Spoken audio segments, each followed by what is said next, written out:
Buat para penikmat konten-konten kuliner pasti nggak asing sama yang namanya Mamang Kuliner.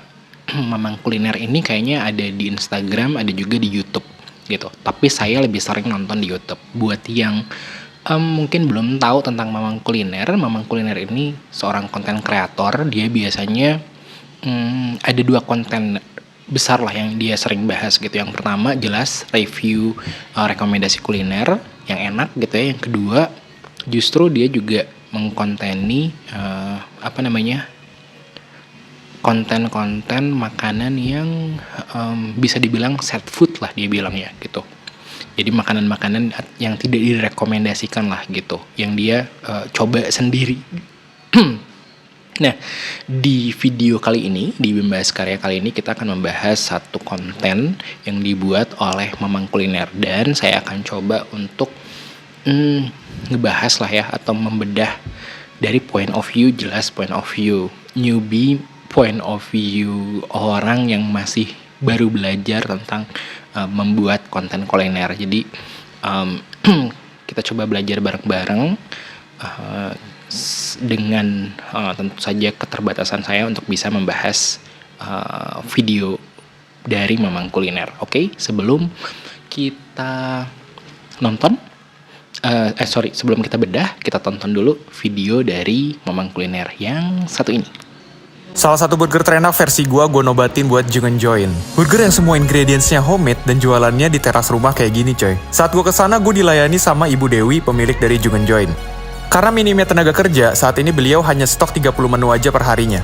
Untungnya waktu itu gue masih kedapatan sih. Menunya ada beberapa, cuman kalau rekomendasi dari gue yaitu yang The Franknya dengan harga 60.000. Lo akan ngerasain kalau burger ini tuh punya rasa yang memorable dan beda dari yang lainnya. Bannya pakai brioche bun yang super lembut, harum dan ada sedikit rasa manisnya. Patty-nya juga rasanya lebih berbumbu dibandingkan patty pada umumnya.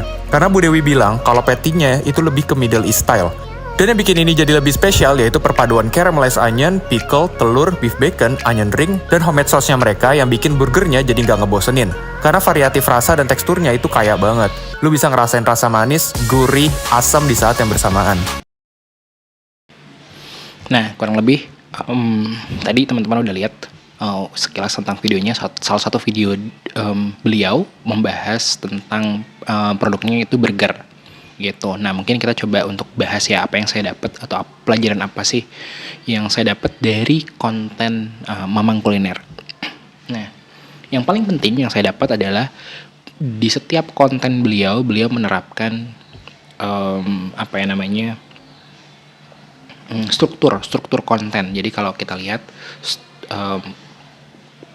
Mamang Kuliner itu selalu menerapkan pola struktur yang mungkin kalau sotonya saya ya itu kebagi dalam 3. Yang pertama adalah judul yang menggambarkan si konten tapi tetap membuat penasaran bagi audiensnya atau bagi viewernya. Jadi ya bisa dibilang dia jelas tapi masih ada rasa penasaran, ada efek penasaran yang diberikan gitu. Makanya dia buat bentuknya seringkali pertanyaan gitu. Terus yang kedua, dari sisi setelah dia sebutkan judulnya, dia akan menceritakan USP atau unique selling product.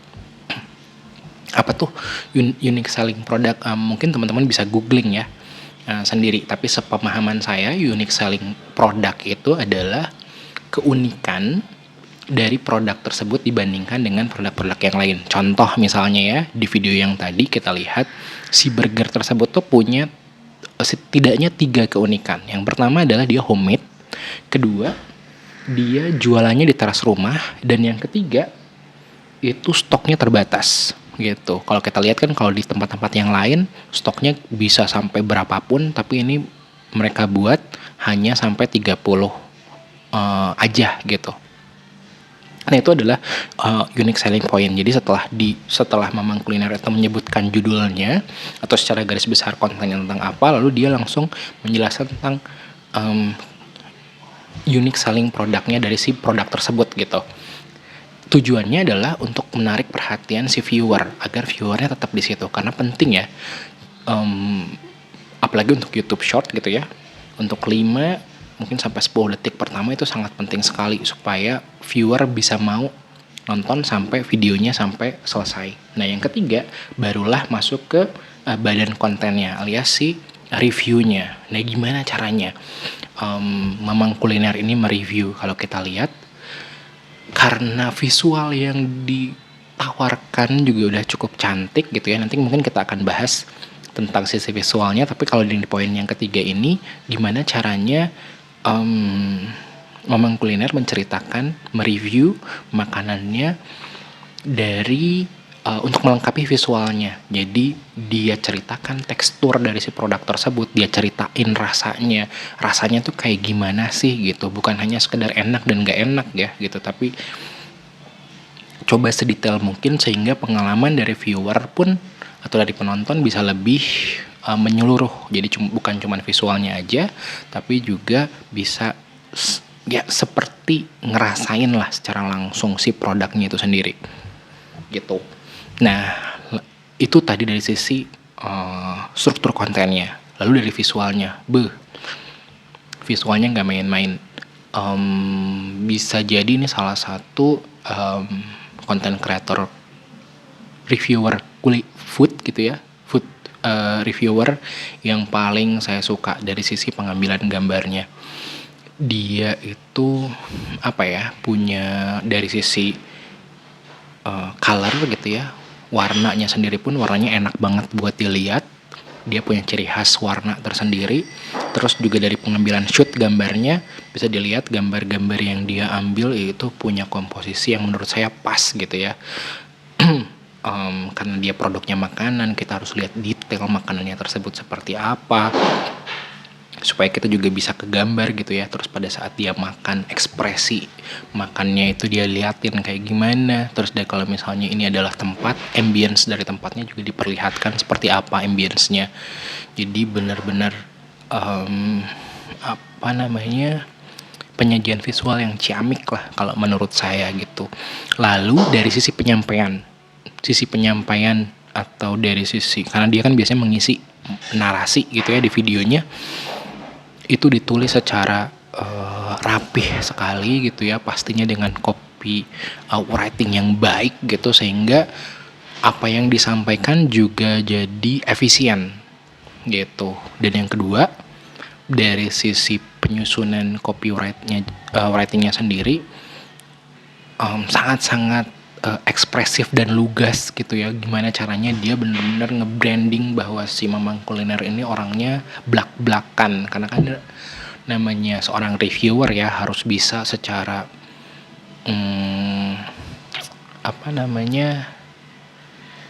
kepercayaan menjadi faktor penting gitu. Kepercayaan penonton mau percaya dengan si konten tersebut, itu yang penting banget gitu dimilikin sama seorang reviewer. Kalau misalnya dia tidak ngomongnya nggak seblak-blakan, banyak yang ditutupin, cuman bilang ya enak aja dan segala macam, pastinya nggak bikin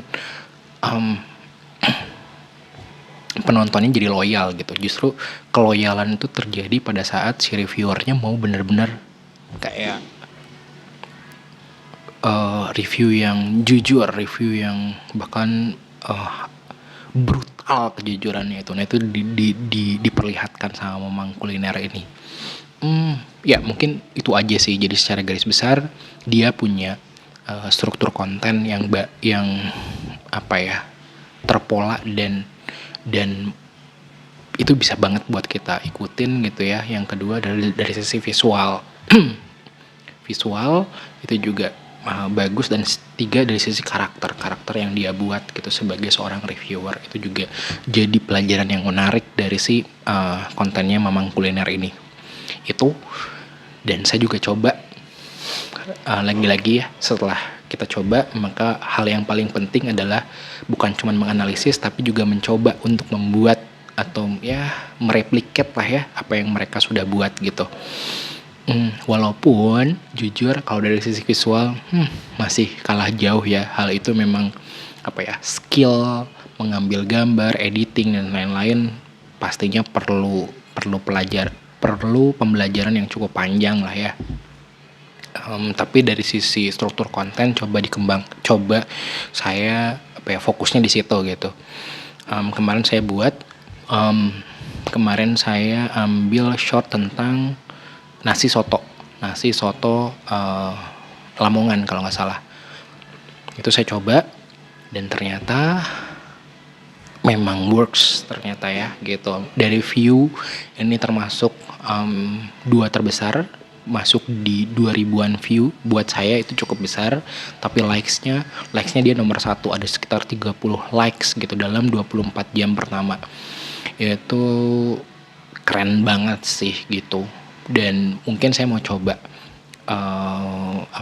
untuk menduplikasi ke konten-konten saya yang lain gitu. Itu untuk hari ini. Buat teman-teman yang baru membuat konten sama seperti saya, yuk kita bareng-bareng belajar gimana caranya ngembangin konten kita.